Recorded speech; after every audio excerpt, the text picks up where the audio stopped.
Good morning.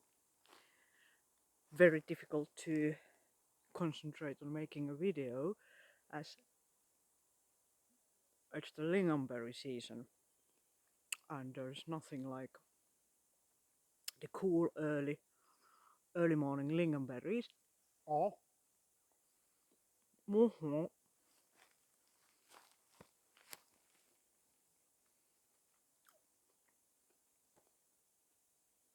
Mm, lovely. Uh, Welcome to my woodland. Oh, it's not mine, I don't own it. In Finland we have this wonderful thing called everyone's right. So wherever we see woodland we can go and walk around and we can pick up berries, mushrooms. We can even stay overnight. But if we make a fire, then we need permission from the landowner. But we have a lot of forest areas, and living in the forest is the age-old tradition in Finland. So probably the first people came here because of the moose and deer. So we have an old hunting culture, and yeah, this here is my home. I come here every morning. I was born here, not exactly here, but like in this village. I went away for 10 years for my studies, and I was working in Helsinki, in the capital of Finland. But I came back, and this is one of the reasons why I came back. I remember first time traveling to the capital. Probably I've been something like 16 years old. I was sitting in a bus alone, and I was watching the scenery out from the bus window, and I remember wondering, uh, what have they done to the trees? Because I got a very strong feeling, even though I was inside the bus, I felt that the closer we got to the capital, the more silent the trees became. Because for me, trees are alive, and some of them are very much alive. And I didn't feel well seeing silent trees. And now that I've been living again here in my village for the last 26 years, I've found my trees again, my woodlands again. And here I feel at home. Woodlands are the place where uh,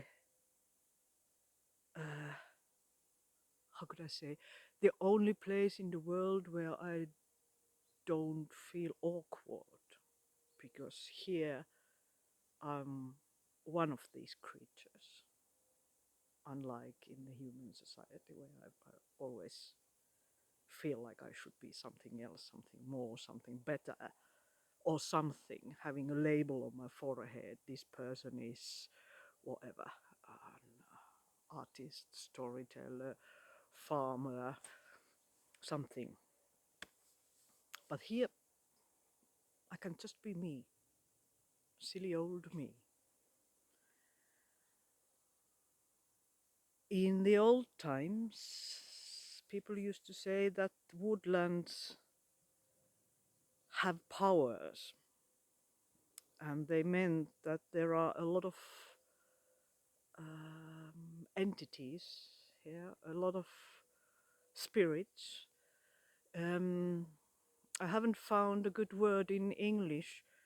If I put it in a dictionary or in Google, it gives me elves, But if I try to translate the meaning of the word we have in Finnish for these entities, it's keeper.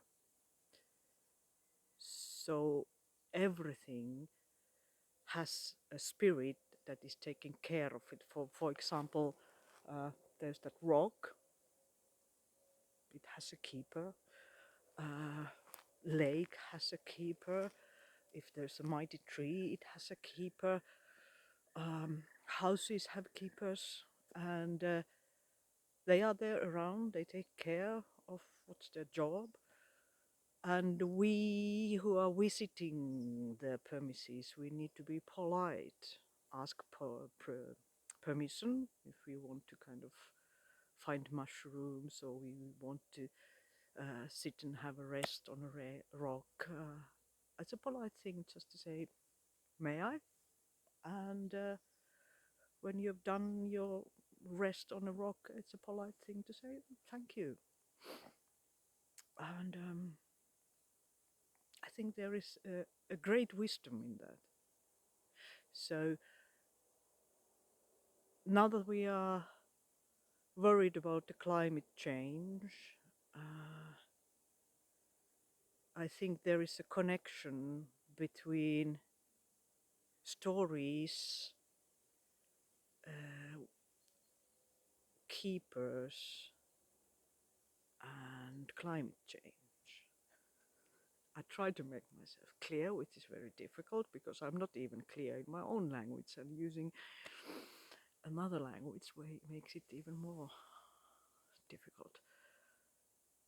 But how could I do something for the benefit of Mother Earth by telling stories of the keepers and the spirits of the woodlands?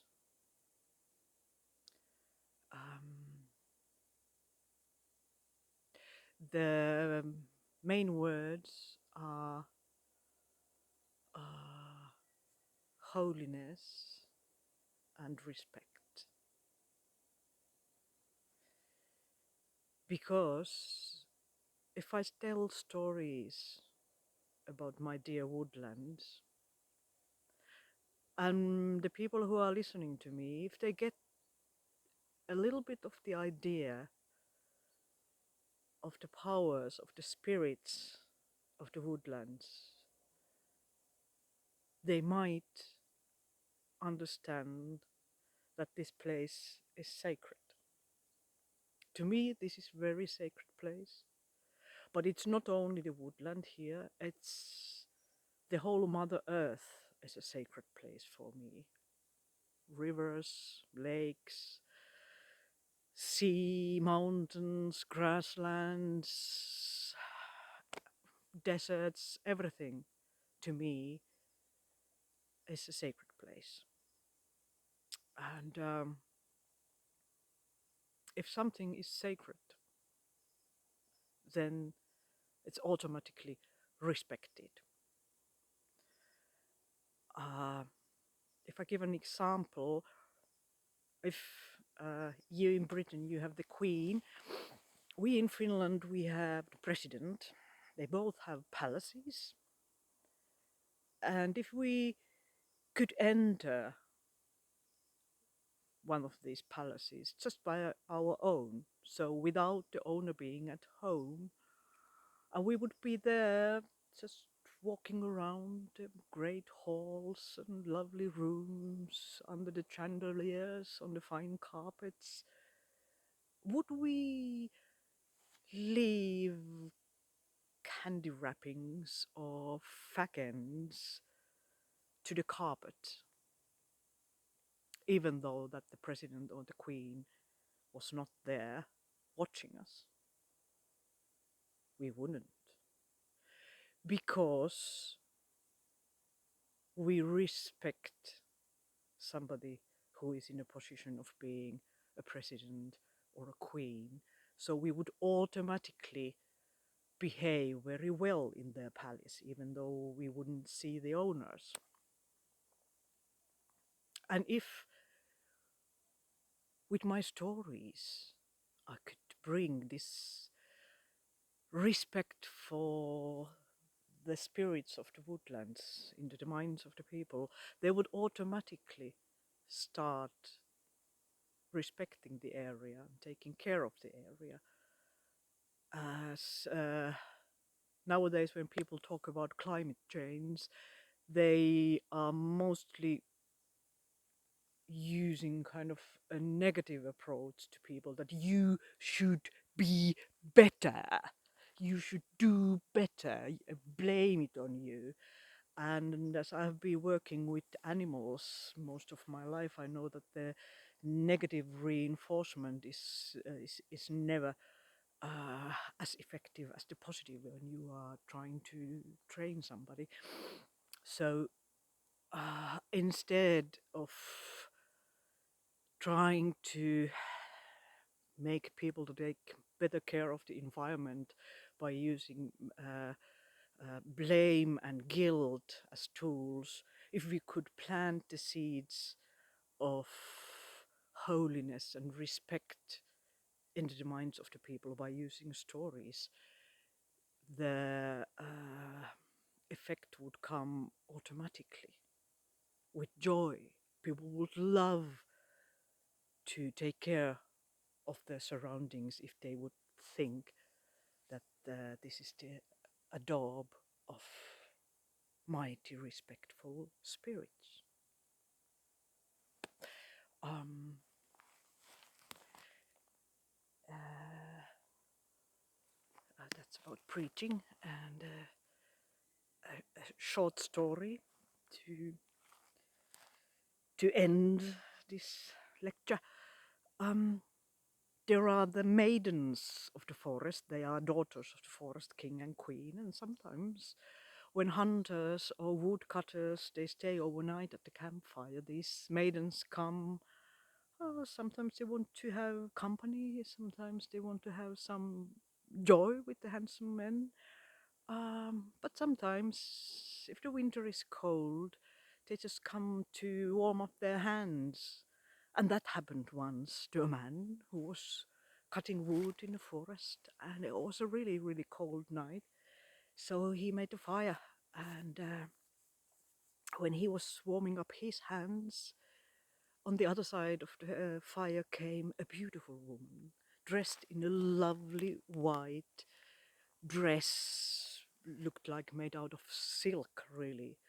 A really, really beautiful maiden, and she was also warming her hands. But she didn't notice that there was a spark jumping out from the fire and to the hem of her dress.